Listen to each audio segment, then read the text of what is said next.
Jadi yang kita tegakkan hanya di sini Pak, wilayah ini. Jadi kita tegakkan hanya di wilayah ini. Wilayah di presidennya siapa apapun itu kan. Jadi kita tidak akan bersinggungan dengan politik, dengan Prabowo, dengan siapapun tidak. Bagaimana kita bersinggungan dengan para ulama, dengan ilmuwan, dengan TNI, Raja Sultan Pemangku Adat, dan bagaimana mereka bisa mengangkat dan duduk. Itu mesti kita. Jadi kita tidak akan berbenturan dengan rejim. Kalau kita berbenturan dengan rejim, otomatis kita melawan lambang negara dan pasti akan berhadapan dengan TNI. Itu yang tidak mau. Jadi wilayah kita hanya di sini. Kenapa? Karena kita bangsanya dulu lahir, baru negaranya terbentuk. Bangsa ini nggak pernah kita berdaulat, tidak pernah Pak.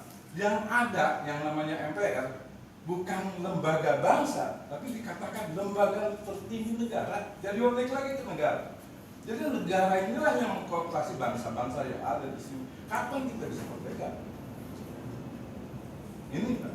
Jadi kita hanya di sini. Jadi orang bilang ini maka enggak kok. Kita yang diusung Pancasila. Pancasila yang mana? Apakah Pancasila yang Orde Lama, Orde Baru, atau reformasi? Bukan. Pancasila kita adalah Pancasila yang bukan menganut sistem partai, tapi Pancasila yang akan kita tegakkan Pancasila yang menganut sistem majelis. Kenapa majelis? Oh di atasnya ada udah MPR kok. Kenapa di bawahnya harus partai? Itu yang akan kita tegakkan.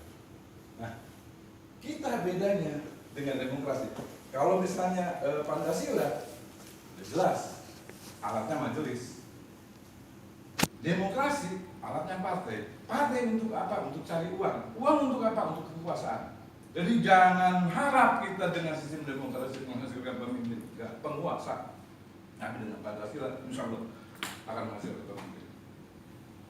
Nah, terus metodenya apa untuk merebut, untuk konsolidasi? Inilah konsolidasi tahap awal besok. Untuk jadi bukan hanya sekedar konsolidasi, tapi bagaimana mereka ini menuntut hak.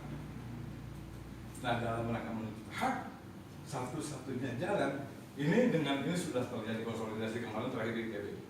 Jadi antara ilmuwan sama ulama, walaupun mungkin ulamanya hanya beberapa perwakilan. Nanti para ulama sama ilmuwan ini yang minta pertanggungjawaban sama TNI. Mana Sabta Marga dan Sumber Prajurit TNI? Ini yang akan menuntut mereka. Kalau yang ini udah siap, ini udah siap. Cuma TNI yang belum. Dan makanya kami datang ke sini mohon petunjuk dari Pak Sarman bagaimana cara pendekatan dengan TNI untuk sama-sama kita bisa bergerak. Tentang Pak